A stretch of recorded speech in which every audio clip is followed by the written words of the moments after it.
to profession, organization. Now we're down to the individual level. Okay? This is where we're going to spend the remaining part of the session. Personal morality. How do you come to your ideas about right and wrong?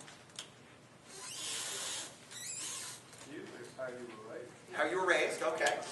What's that? What your parents taught you, right? Church, right? How I want to be treated myself.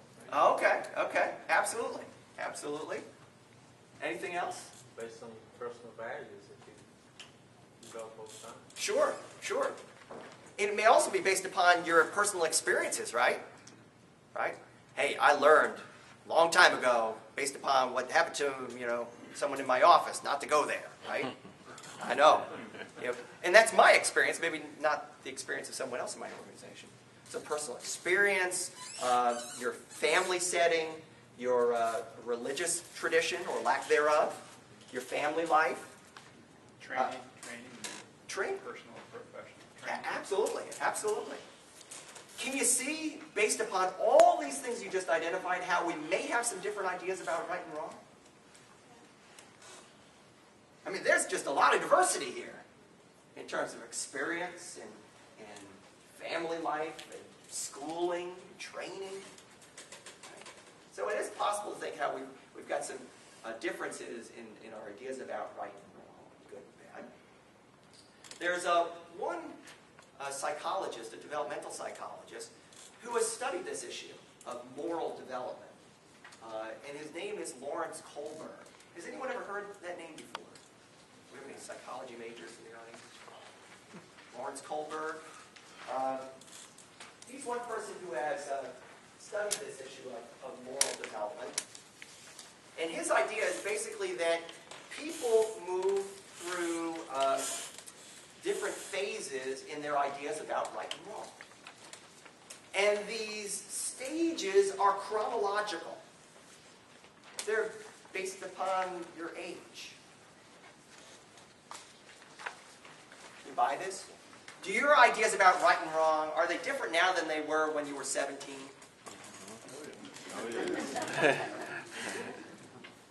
Right?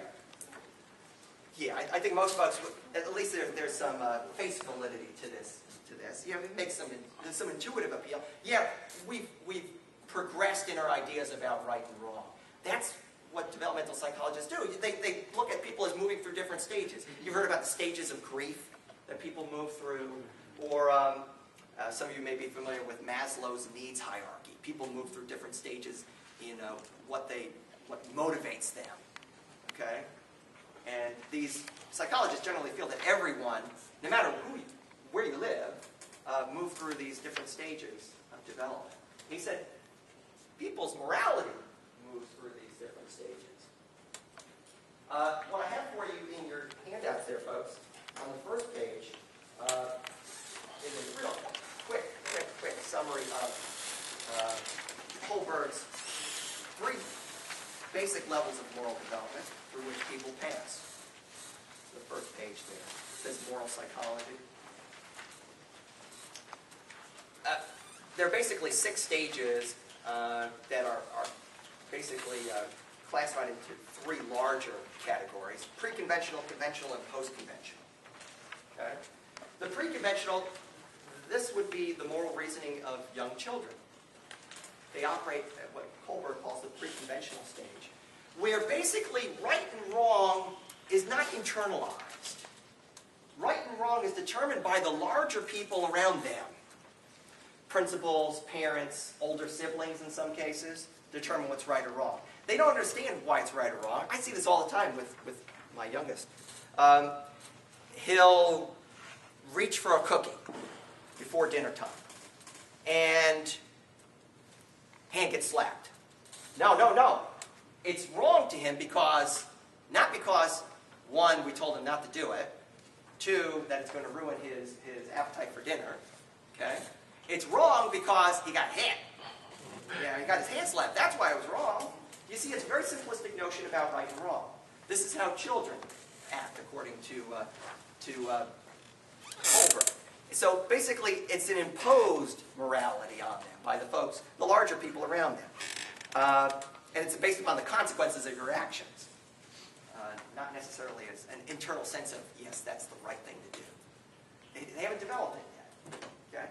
And then he says, as folks enter their teen years and move into their adult life, they move into this conventional stage, which has two sub-stages to it, where people are basically conforming to the expectations of others, conforming to the expectations of family and community, what it means to be a good boy or a good girl or a wife or a husband, or conforming to the standards of society. Hey, we have laws and we need laws so that everyone can get along and society can function. That's what most people, even in communities that are devastated by high crime, most people in those communities aren't committing crimes. Most folks are still law-abiding. Okay? They're conventional morality. They understand the need for the rule of law, okay? And conforming to society's standards. Okay? He says this is where almost every adult stops their moral development. This is where everyone stops at this. It's conventional. It's normal. It's average. He said there are a few individuals that actually progress past that to this post-conventional stage or principled stage. Okay, these stages he calls 5 and 6. And he had in mind some examples when he was writing. He was writing in the 60s and 70s.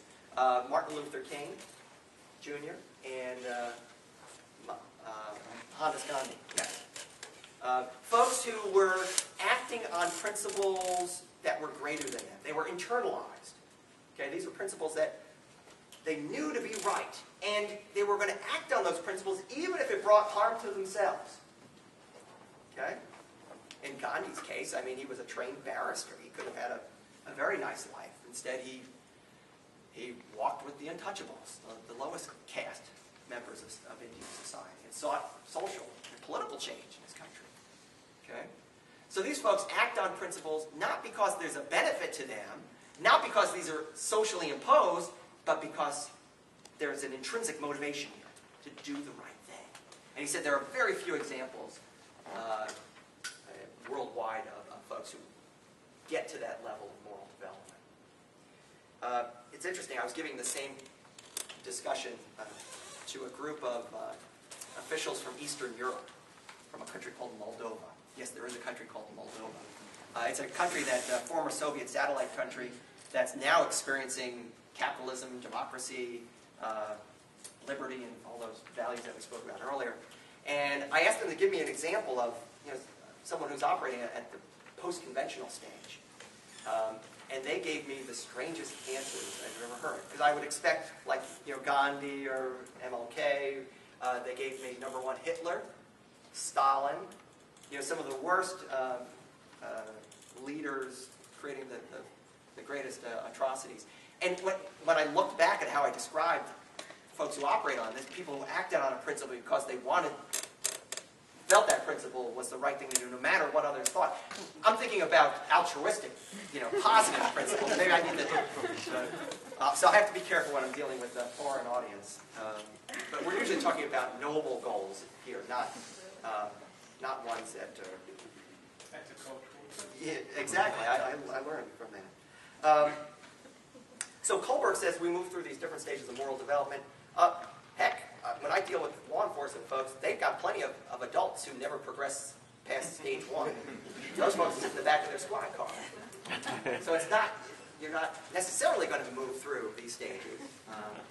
This is important to understand, and there's pretty good empirical support for this, folks. I've had some colleagues who've done some studies. They've looked at public administrators in the United States and Russia, and folks, tend to act in these ways, believe it or not. Okay? Or have these levels of morality.